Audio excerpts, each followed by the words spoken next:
नमस्कार साथियों, मैं Damodar Saini YouTube channel exam special में आपका स्वागत है। और जो 14 तारीख को जिन भी अभ्यर्थियों का डीवी था, तो उनके जैसे कोई दिक्कत आई नहीं थी वहाँ पे। सभी जो भी अधिकारी या फिर जो टीचर्स जो डीवी का कार्य देख रहे थे, तो कोई भी ऐसी समस्या किसी स्टूडेंट को नहीं आई कि उनका जो भी है वो बिना किसी गलती से उनको किसी प्रॉब्लम का सामना करना पड़ रहा हो। और हो सकता है 2-3 को ऐसा कोई इश्यू आया हो, जेन्युइन उनका कोई ऐसा था कि कोई डॉक्यूमेंट मिसमैच था या फिर कोई किसी कमी की वजह से उनको थोड़ा दिक्कत थोड़ी मुसीबत का सामना उठाना पड़ा उनको। और बाकी किसी भी साथी को कोई समस्या नहीं थी, आराम से उनका जो डीवी का कार्य है वो संपूर्ण हो गया था। और जो छोटी-मोटी जो समस्या होती हैं, तो वो बहुत कोऑपरेटिव हैं, वो इग्नोर कर देते हैं कि छोटी-मोटी समस्याओं को इतना वो ध्यान नहीं देते हैं।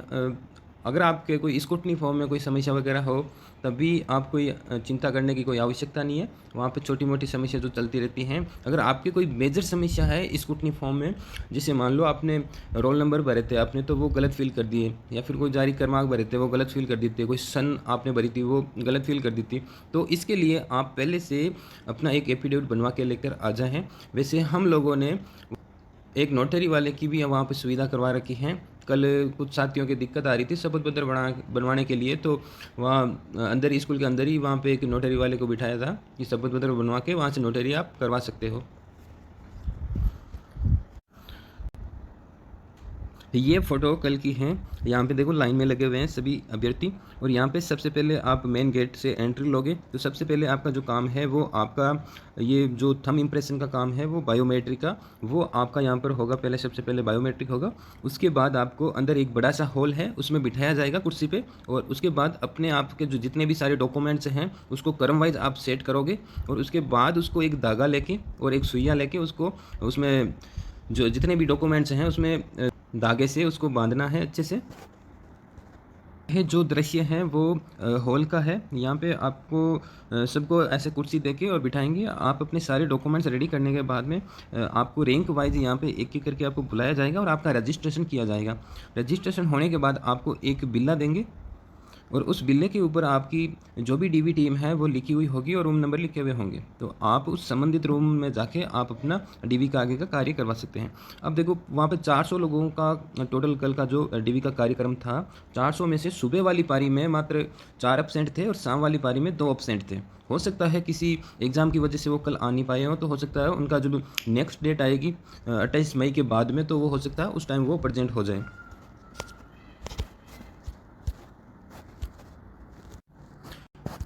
उसके बाद आपको एक चेक लिस्ट तैयार करनी है। उस चेक लिस्ट में जैसे एक सबसे बड़ा डाउट ये रहता है, बाकी चीज़ें तो क्रम के हिसाब से सारी दी दे रखी है यहाँ पे, और ये 10th की जगह है ना यहाँ पे सेकंड क्रम संख्या में, यहाँ पे सिर्फ़ और सिर्फ़ यहाँ पे 10th का ही दे रखा है। तो अब वहाँ पे क्या है कि जैसे निर्देश दिए गए थे कि अब 10th के अलावा भी आपको मेंशन करने हैं। तो इसके लिए आप क्या करोगे, ये जो नीचे की जो जगह है ना यहाँ पे इस पृष्ठ के नीचे, यहाँ से यहाँ आप क्रम संख्या डालोगे 16, 17, 18, और जो भी आपकी संबंधित क्रम संख्या है 19, 20 आगे तक।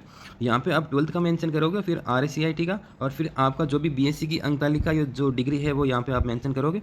अगर आपके पास में B.Ed है तो उसका भी आप मेंशन कर दोगे, और फिर आप अंतिम संस्थान द्वारा जारी जो करेक्टर सर्टिफिकेट है उसका मेंशन करोगे। अब इस लड़के ने क्या किया कि जैसे ये जो अटेस्टेशन फॉर्म है इसको यहाँ पे मेंशन नहीं करना चाहिए था, क्योंकि attestation form already scrutiny form के साथ ही अटैच होकर आता है वो ना। तो ये जो 21 नंबर है इसको छोड़ो, आप इसको यहाँ अटैच नीचे नहीं करना है, वो स्क्रूटनी फॉर्म के नीचे सबसे लास्ट स्क्रूटनी फॉर्म के लास्ट में वो अटैच हो जाएगा। तो यहाँ तक जो भी आपकी क्वालिफिकेशन जो एक्स्ट्रा है वो ऊपर अटैच नहीं कर पाए आप, उनको यहाँ पर आप लिख सकते हो, और सबसे लास्ट में भी आप चाहो तो लगा सकते हो, लेकिन क्रम जो संख्या है वो उसी हिसाब से होनी चाहिए। और आपके जो पेजों की जो संख्या है, आप जिस क्रम में इनको लगाओगे उसी क्रम में पेजों की संख्या भी सेट सही होनी चाहिए। और अगर आप चाहते हो कि ये जो सारी क्वालिफ़िकेशंस हैं, नीचे आपने यहाँ पे मेंशन तो कर दी एक्स्ट्रा जो भी आपने लगाई है, और वो आप 10वीं के साथ में आप लगाना चाहते हो, तब भी कोई इश्यू नहीं है। कुछ लोग ऐसा भी करके ले जा रहे थे 10वीं के साथ में, और यहाँ पे मेंशन कर दिया था, और जो भी पृष्ठ संख्या थी वो इनके आगे लिख दी गई। तो आप वहाँ जब हॉल में आओगे तब आपको अच्छे से और समझा दिया जाएगा, तो इस रिगार्डिंग आपके कोई भी समस्या नहीं रहेगी वहाँ पे।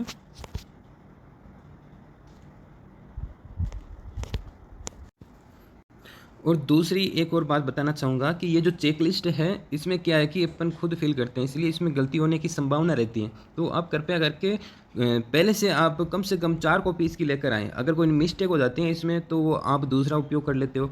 और अगर आप लोगों को फिर भी कुछ इसमें समझ नहीं आया कैसे क्या करना है, तो आप वहाँ जब सेंटर में आओ तब आप फिल कर लेना, आपके पास खूब टाइम रहेगा। सब लोग आज वहीं पर आके सभी लोगों ने वहाँ फिल किया था। तो अगर आपको कुछ समझ नहीं आए उसको वहीं छोड़ दो, वहाँ आके आप आराम से फिल कर सकते हो।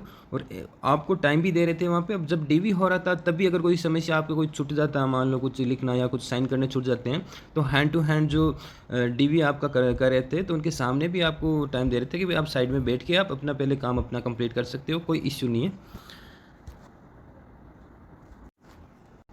अब टाइम की कमी को देखते हुए इस वीडियो को मैं ज़्यादा लंबा नहीं खींचूँगा और शॉर्ट वे में आपको मैं बता देता हूँ कि वहाँ पे देखो किसी को मेजरली कोई समस्या नहीं आई थी, आराम से सरल और सॉफ्ट तरीके से आपका डीवी हुआ था।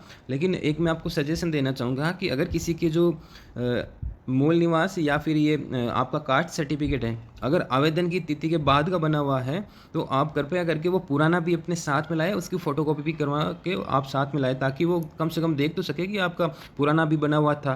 कहीं ये तो नहीं है कि भई आपने एग्ज़ाम फॉर्म फिल किया था, उसके बाद ये सारा आप ओबीसी में आए या मूल निवास भी आपका बाद का है, तो फिर वहाँ पे थोड़ा डाउट क्रिएट हो जाता है। तो है ना, आप पुराना भी साथ में लाएँ और नए के साथ अगर आप नया अभी लेटेस्ट का आपने बनवाया है और पुराने की वैलिडिटी ज़्यादा हो गई, 4 साल से ज़्यादा हो गया, 3 साल से ज़्यादा हो गया, तब आप नया जो लगाओगे उसके साथ में आप एक एफ़िडेविट भी लगाना, ताकि इन फ्यूचर आपके कोई प्रॉब्लम ना हो। और कल मुश्किल से शायद 2-3 लोगों के ही प्रॉब्लम आई थी, वो भी इसी बात को लेके कि उन्होंने आवेदन की अंतिम तिथि के बाद का दिया था और पहले का उनके पास कोई था ही नहीं। तो आप दोनों फ़ोटोकॉपी करवा के लाएँ और उसके साथ में एफ़िडेविट भी बनवा के लाएँ। अगर आपका आवेदन की अंतिम तिथि के बाद का बना हुआ है तब। अगर मूल निवास आवेदन की अंतिम तिथि से पहले का बना हुआ है तब कोई दिक्कत नहीं होगी, वहाँ पे चल जाएगा। और कास्ट का सर्टिफिकेट है उसकी, जैसे मैंने बहुत सारे वीडियो में मैंने पहले ही बता चुका था और ग्रुप में बता चुका था कि उसकी जो वैधता है वो 3 साल तक एफ़िडेविट के साथ वो बढ़ा सकते हैं अपन। और वैसे जो आवेदन की अंतिम तिथि है उससे 1 साल पूर्व तक का ही मान्य होता है वो, और 3 साल तक एफ़िडेविट के साथ अपन बढ़ा सकते हैं। कल पूरे दिन में सुबह 10 बजे से लेके शाम की 5 बजे तक मैं पूरे दिन डीवी कक्ष में ही था और वहाँ पे हॉल में जिनके भी समस्या आ रही थी सब लोगों की मैंने अपने स्तर पे उनकी समस्या का समाधान किया। बहुत सारे साथियों के अलग अलग प्रकार के डाउट थे, तो उनको फिर वहाँ डीओ साहब के पास ले जाकर उनका जो समाधान करवाया। तो वो डीओ साहब का नेचर भी बहुत अच्छा है, काफ़ी हेल्पफुल भी है बच्चों के, वो ऐसी कोई समस्या भी आने नहीं दे रहे थे। तो आप उसके लिए भी चिंता ना करें, आपकी जो भी छोटी बड़ी कोई समस्या होगी उसका समाधान तुरंत किया जाएगा। डीवी का कार्य है, किसी को भी घबराने की कोई आवश्यकता नहीं है, ना ही आपको चिंता करने की आवश्यकता है।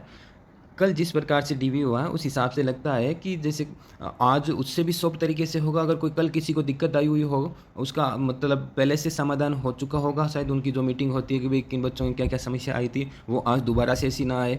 अब जैसे कल 2-3 लोग ऐसे थे जिनका कि एक तो रोल नंबर मैच नहीं कर रहा था और एक उनका बायोमेट्रिक मैच नहीं कर रहा था, तो उनके भी सबसे लास्ट में फिर उनका भी करवा दिया गया था एक एप्लीकेशन दिलवा के, और या फिर उसमें जो भी आपका स्क्रूटनी फॉर्म है उसके ऊपर ये लिख दिया गया था कि भाई बायोमेट्रिक मैच नहीं हुआ, बाकी फ़ोटो वगैरह और बाकी सारी चीज़ें वो उनकी सही पाई गई हैं। उस हिसाब से उनका डीवी तो करवा लिया गया, लेकिन कोई समस्या नहीं होगी आगे भी। अब हो सकता है उनके जो बायोमेट्रिक मैच नहीं हो रहा, तो हो सकता है उनके कोई अंगूठे में कट वगैरह लगा हुआ हो या कुछ और समस्या हो जिसकी वजह से उनका बायोमेट्रिक नहीं आ पाया हो। तो ऐसे वो 2-3 लोग ही थे, ज़्यादा नहीं थे, तो आप चिंता ना करो, कोई टेक्निकल समस्या भी हो सकती है। कल जो भी लोग वहाँ पे डीवी करवाने आए थे लगभग 400 लोगों का हुआ था, और मुझे ऐसा कोई कैंडिडेट नहीं मिला जो मुझे जानता नहीं हो या मेरे ग्रुप से ना मिला हो। सारे के सारे अपने ग्रुप से ही थे, जो एग्ज़ाम स्पेशल का जो टेलीग्राम पे चैनल पे अपना जो ग्रुप बना रखा है, सारे के सारे वहीं से थे। कोई इक्का दुक्का भी नहीं था कि जो मुझे जानता नहीं हो या फिर वो मेरे टेलीग्राम चैनल से ना हो। तो अगर आप भी कोई अभी वंचित रह गए हैं टेलीग्राम चैनल से, तो आप जाके वहाँ ज्वाइन कर लो। और ये जो अभी मेरे अबाउट सेक्शन में, यूट्यूब का अबाउट सेक्शन है, इसमें दे रखी है नीचे लिंक, आप वहाँ से जाके ज्वाइन कर लो। मैंने पूरा प्रयास किया इस पूरा भर्ती में कि आपकी हर एक प्रकार की जो भी आपकी मैं सहायता कर सकूं, मैंने पूरी हर संभव मदद की, और लास्ट टाइम डीवी तक भी मैं आप लोगों की सहायता के लिए वहाँ तत्पर हूँ। कल भी पूरे दिन था और कोशिश रहेगी कि आज भी मैं पूरे दिन वहाँ पे रहूँ, और ताकि आप लोगों को कोई भी वहाँ पे समस्या नहीं आएगी और कोई भी आपको किसी भी प्रकार की कोई घबराहट नहीं होगी। सारे अधिकारी वगैरह सब बढ़िया है और हेल्पफुल नेचर के हैं, कोई दिक्कत नहीं होगी। उनको अपन को बाहर नहीं करना है, उनको लेना है। अपन को भाई डीवी करवाना है, अपन को कर्मचारियों की उनको ज़रूरत है, लेना है। अब ये थोड़ी किसी छोटी सी समस्या के लिए आपको बाहर कर देंगे। एक बार मैं पुनः बताना चाहूँगा, अगर आपके किसी स्क्रूटनी फॉर्म में कोई दिक्कत आ रही है, कुछ ब्लैंक छूट गया हो या कोई क्वालिफिकेशन में कुछ दिक्कत आ रही है, तो आप जब डीवी करवाओगे उनको हैंड टू हैंड बोल दो कि देखो ये मेरे ब्लैंक छूट गया, क्वालिफिकेशन भरते टाइम भूल गया, तो आप कहो तो भी पेन से मैं भर के दे दूँ, तो वो बोले ठीक है दे दो, तब तो दे दो, वरना फिर वो वैसे का वैसे रहने दो। ताकि आपकी अगर मेजर प्रॉब्लम है स्क्रूटनी फॉर्म में मिस मैच की प्रॉब्लम है, आपके जैसे मैंने बताया रोल नंबर, क्रमांक, ये जारी दिनांक हो गई, अगर इनमें ऐसी कोई समस्या है तो आप अपनी सहूलियत के हिसाब से पहले से एफिडेविट बनवा के ले जाएं, और पहले से ना बनवाएं, अगर बाद में आपको ज़रूरत पड़ती है तो भी वहाँ पे सुविधा करवा रखी है, तो आप बाद में भी बनवा सकते हो। वहाँ पे स्कूल में भी हमने नोटरी वाले को लगा रखा है, तो ऐसी आपको किसी भी प्रकार की कोई ऐसे दिक्कत नहीं आएगी। छोटी मोटी समस्या सभी स्टूडेंट के हैं, किसी के कुछ है किसी के कुछ है, अगर ऐसे वो ध्यान देने लगे तो सारे के सारे वो पहले दिन ही बाहर कर देंगे आप लोगों को। तो इतना तो वो कोऑपरेट करते हैं, और उनको भी पता है कि मिस्टेक स्टूडेंट से ही होती हैं। और स्क्रूटनी फॉर्म देखो मैं बताऊं आपको, वहाँ पे अभी कोई स्क्रूटनी फॉर्म चेक भी नहीं कर रहे थे। आपका जो मेजर जो चेकिंग हो रही थी वो आपकी 10वीं की मार्कशीट, 12वीं की मार्कशीट, RSCIT वाला और मूल निवास जाति प्रमाण पत्र, ये चीज़ें आपकी ओरिजिनल अच्छे से चेक हो रही थी। इसके अलावा जो भी जो आपके ये स्क्रूटनी फॉर्म होगा, अटेस्टेशन फॉर्म होगा, तो इतना उस पर ध्यान नहीं दे रहे थे। और एक बात और ये भी ध्यान रखना कि जिसके भी संतान वाला घोषणा पत्र है और जिसने गजेटेड ऑफिसर के साइन नहीं करवाए तो वो करवा के ले जाना, और अटेस्टेशन फॉर्म पे भी साइन नहीं करवाए किसी गजेटेड ऑफिसर के, वो भी करवा के ले जाना।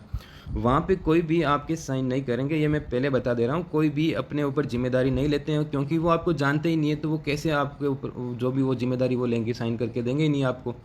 कल भी ऐसे 2-3 जने थे भाई जिनके गजेटेड ऑफिसर के साइन नहीं थे, तो बड़ी मुश्किल से फिर करवाए थे कहीं से। लेकिन आप ऐसा ना करें, पहले से करवा के लाएं। वहाँ पे मैं पहले बता रहा हूँ भाई, ऐसी समस्या का कोई समाधान नहीं है कि आप साइन भी ना करवा के लाओ, ये आपकी गलती मानी जाएगी। वहाँ पे फिर आपको एफिडेविट और लगाना पड़ेगा कि मैंने गजेटेड ऑफिसर के साइन नहीं करवाए। बाकी इसके अलावा और किसी प्रकार की कोई दिक्कत नहीं है, किसी को कोई दिक्कत का सामना नहीं करना पड़ा। और इसके बाद अगर मेरे पास टाइम रहेगा, आज अभी डीवी कक्ष जा रहा हूँ, और इसके बाद अगर टाइम रहेगा मेरे पास तो मैं आज शाम तक या कल तक मैं एक अलग से दूसरा वीडियो बना के लाऊंगा, जिसमें डिटेल से सारी एक एक चीज़ें बता दूंगा आपको। वैसे मुझे लगता नहीं है आपके कोई डाउट रहे होंगे, और टेलीग्राम पर बहुत सारे मैसेज आ रहे हैं, तो मैं इसलिए जवाब नहीं दे पा रहा था कि मेरे पास अभी एक तो टाइम कम था, पूरे दिन कल वहाँ पर बिजी था, और फिर रात को आते ही थका हुआ था, सो गया मैं। तो अब मैं कोशिश करूँगा कि आपके सारे जितने भी डाउट है वो एक वीडियो बना के उसमें मैं फिर से आज या कल तक मैं आपके डाउट क्लियर कर दूँगा। और इसके अलावा एक बात और मैं आपको बताऊं कि जैसे वहाँ पे एक आपको सुइया देंगे, और उस सुइये से आप इस पर आप ऐसे यहाँ पे आप छेद करके और आपको धागा पिरोना है यहाँ पे। तो ये आप अगर घर से पहले करके लाते हो तो बहुत अच्छी बात है, क्योंकि वहाँ पे आपको अलग से टाइम नहीं देना पड़ेगा। और वहाँ आने के बाद अगर आप इनको धागे से बांधते हो तब भी कोई दिक्कत नहीं है, आपके पास टाइम रहेगा। लेकिन ये सारी चीज़ें हैं ना, आप वहाँ आने के बाद ही करो, ताकि आपके कोई समस्या ना हो। वहाँ पे कुछ डॉक्यूमेंट ऊपर नीचे कहीं डालने हो तब भी आपको कोई दिक्कत नहीं आएगी। उसके बाद आप अपने यहाँ इस कोने से आप धागे से बांध सकते हो।